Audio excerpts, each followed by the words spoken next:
The next research area we will look at is maternal depression. Maternal depression is a widespread public health issue that takes a toll on a mother's well-being, livelihood, attitude, and outlook on life.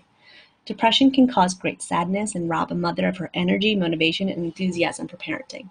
It can also lead to hopelessness, self-doubt, confusion, and guilt over not being the kind of parent she wants to be. Maternal depression is also a family issue. When a mother struggles with depression, the symptoms she experiences can affect the entire family.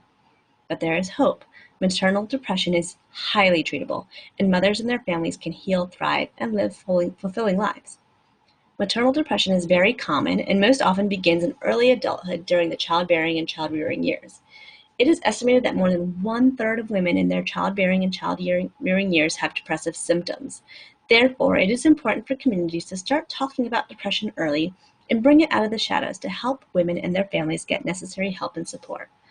While any mother can experience depression, the rate varies across age, socioeconomic status, and race ethnicity. It is higher among mothers under the age of 30, parents of young children, white non-Hispanic women, Latina adolescent mothers, low-income women and women with low levels of education, immigrants, especially Asian and Latina immigrant mothers. Mothers living in poverty are often 3 times more likely to have maternal depression than other mothers.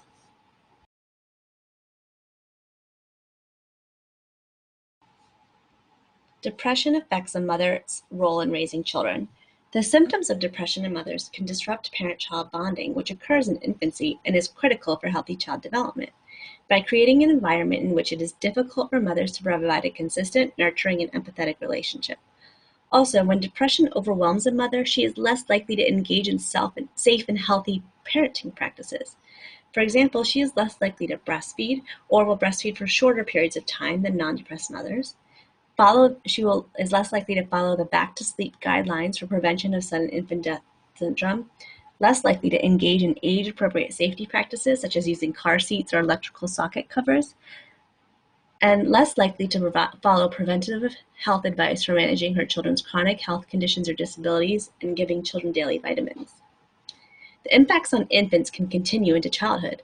Children whose mothers are depressed may act out more, have problems learning, have difficulty forming friendships, and getting along with peers.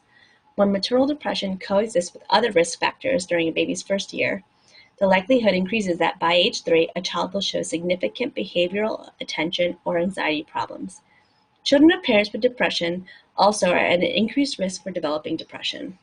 3-year-old children whose mothers were depressed during their children's infancy period performed more poorly on cognitive and behavioral tasks compared to children of mothers who did not have depression.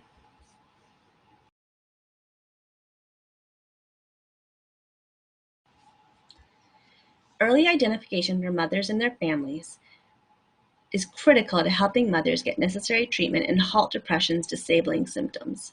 Being able to identify depression in mothers, as well as its impacts on children and other family members, helps ensure that families will receive necessary supports, services, and treatments early on. Families have a better chance at recovery if intervention happens early.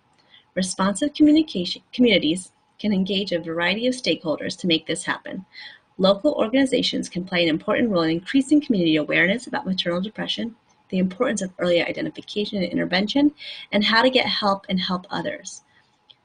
Regular screening for maternal depression and depression in the family is one way to ensure that problems will be identified early. Screenings can occur in doctor's offices and clinics during regular checkups, through home visits with parents, and even at events and health fairs in the community. Screenings at Women, Infant, and Children, or WIC centers, and TANF offices may be particularly effective given the high rates of depression among low-income women. Many local organizations already host regular depression screenings in the community. Wherever screenings occur, it is important that trained professionals conduct them and that validated instruments are used. Although children of parents with depression are at an increased risk for developing mental health conditions and other poor health outcomes, many can develop strengths that help protect them and keep them resilient during times of stress and crisis. These protective factors may include a child's own intelligence, sense of humor, ability to reach out to others, sustained competence in activities, and a long-term, consistent, caring relationship with a non-depressed adult.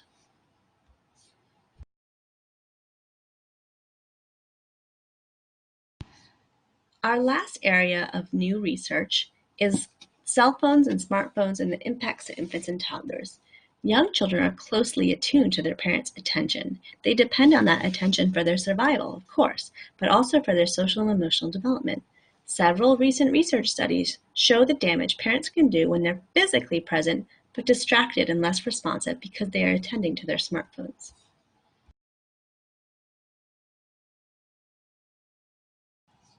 Here's a summary of the recent research. In the first study, the researchers reported that children expressed more distress and were less likely to explore their environment when their mothers were using cell phones.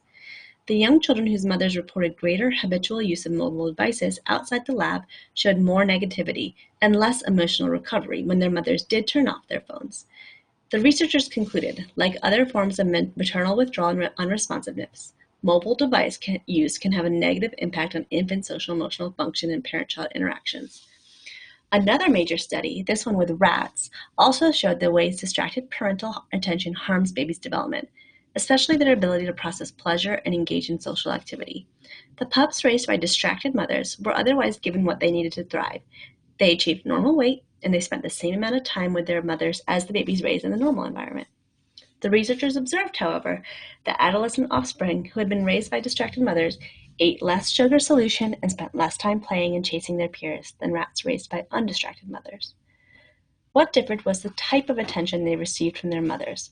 The distracted mothers tended to be less predictable, less reliable, and less attentive.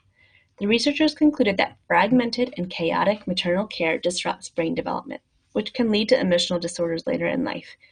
We need predictability and consistency for the emotional system to develop.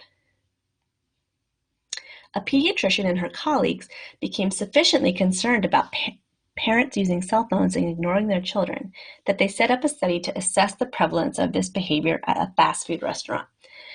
Many parents pulled out a device immediately on sitting down. Most used it during the meal, often appearing more absorbed in their smartphones than their kids. These researchers found that the kids whose parents were absorbed in their devices were more likely to act silly or be noisy. Many parents on cell phones were irritable and impatient, which only led to worse behavior.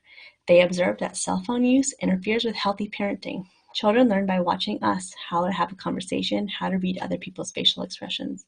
And if that's not happening, children are missing out on important developmental milestones.